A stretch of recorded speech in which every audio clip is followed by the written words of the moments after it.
Now, what's the number one rule of detox?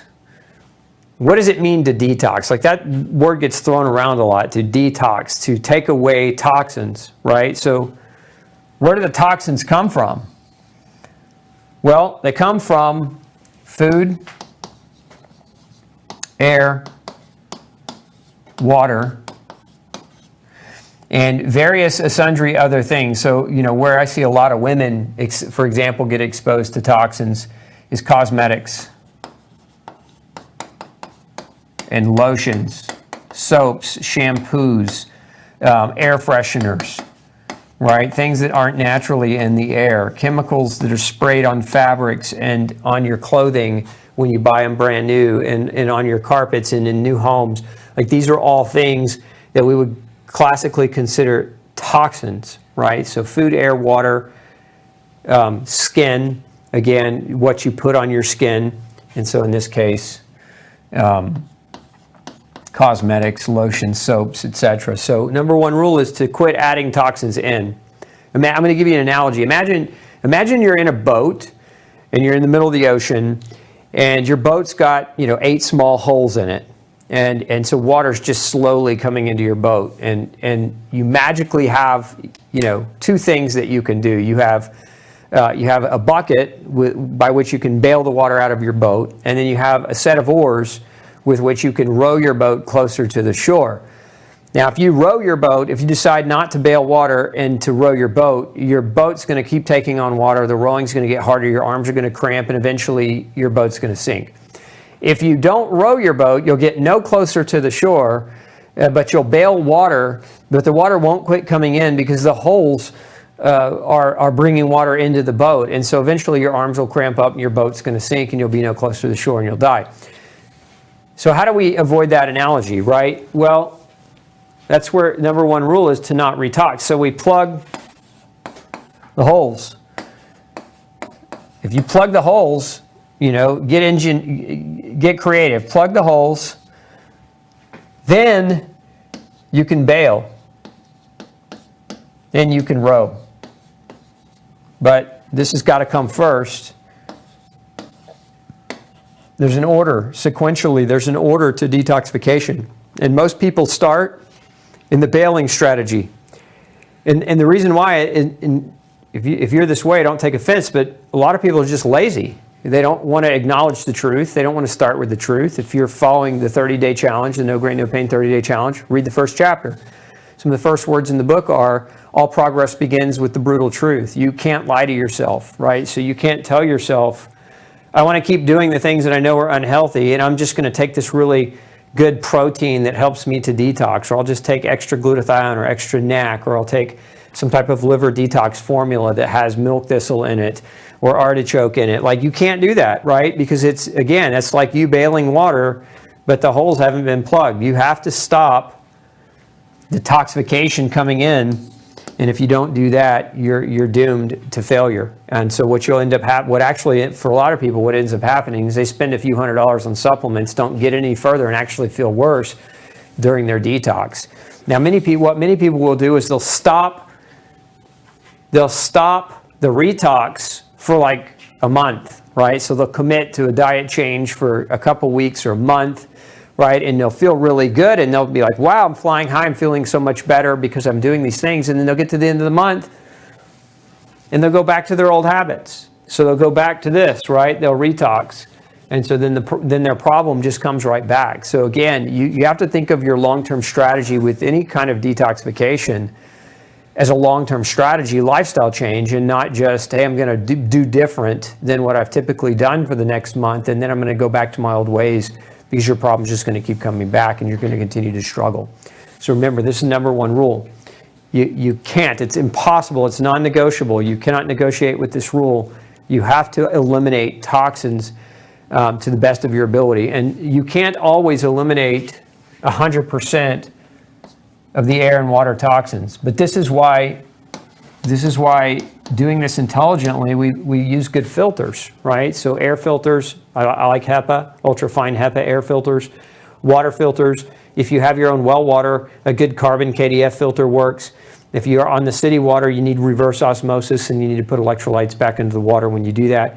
But those are filters that you should have in place. We live in a world where, we've traded convenience and technology for the potential of poisons as a byproduct of that convenience and technology. And so if you're going to choose to participate in the convenience and technology, then also participate in the technology that helps from overwhelming your liver and your kidney and your other internal filter systems. And then food. Now, the great thing about food is this is a major player here, and this is 100% under your control. You get to choose that, right? You don't always get to choose if you're stuck in traffic behind somebody whose car hasn't been inspected in 25 years and it's got black smoke coming right out and the exhaust is hitting you. You don't always get to choose that, who you're driving behind necessarily, but you can choose the food. You can absolutely choose the food, and so you should, and you should choose it intelligently. And you always start with the premise of eating real food. Real food means when you look at a food label, it generally has things you recognize, things that you could find growing on a real farm, things that you don't have to have a biochemical degree to pronounce, right? So if you pick up a food package, one of the trends right now, and I hate to see this happening because I'm just going to vent here for a minute, is this whole plant-based diet movement. Now, I'm not opposed to people eating more plants, and especially certain types of people who are better matched to more of a plant-based diet. But what I'm opposed to is large corporations using BS propaganda to sell you fake meat that isn't really plant-based, and tell you that it's healthy, and then also to tell you that you're going to save the planet. How much stress do we want to put on our young generation to make them feel like they're responsible for saving the planet because all of a sudden plants are better than meats, and that it's like they've forgotten biology and they've forgotten the carbon cycle of the planet, and that we need animals to produce manure so that plants can grow. And now we're trying to call animals dangerous and detrimental to the environment.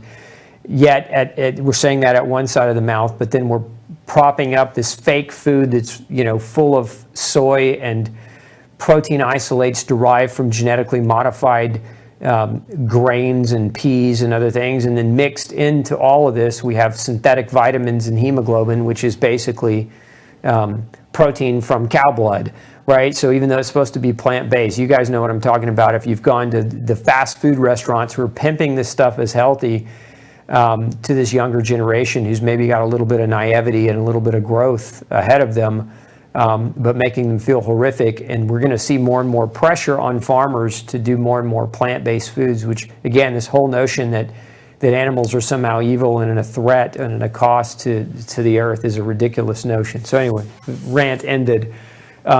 Choose your food wisely. If you think you're buying plant-based foods with all these ingredients that you can't pronounce, you're not choosing your food wisely. You're following a trend. And if you think about all the trends that we've seen just in the U.S., right? Let's just go walk through history on the different food items they told us to eat that actually, after 20 years of people eating them, we actually came back and retracted. Hey, no, it's not actually as good, right? What was one of the first ones? Margarine.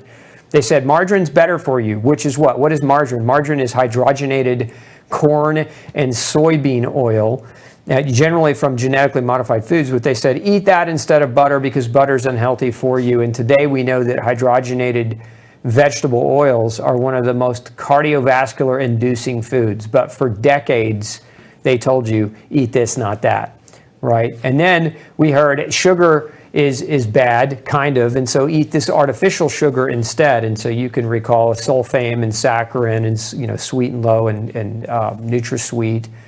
And then today now there's a new one, sucralose, which is chlorinated sugar. And all this stuff is nonsense. None of it lowers your blood sugar. None of it helps you regain or capture health. But people still do it because they fear sugar more than they fear chemically altered sugars or chemically altered amino acids to taste like sugar. Then we were told at one point, remember, we were told that breast milk isn't as healthy for babies as formula milk. And then what happened is record-breaking levels of cretinism in children because breast milk was vastly superior to any form of man-made concoction that doctors or nutrition companies could come up with.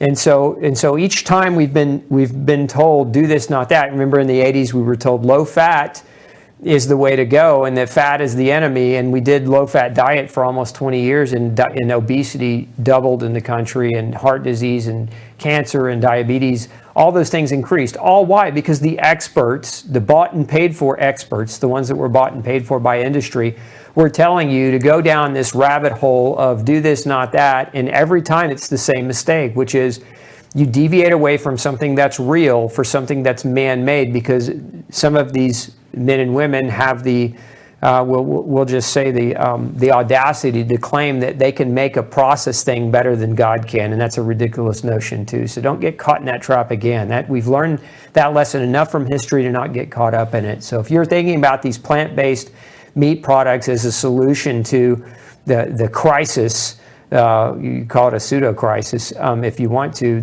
then you're wrong, and I just want to stop you from going in that direction today. Okay, hey, don't forget to check out the rest of the series right here. Make sure you hit subscribe below, and as always, thanks for tuning in.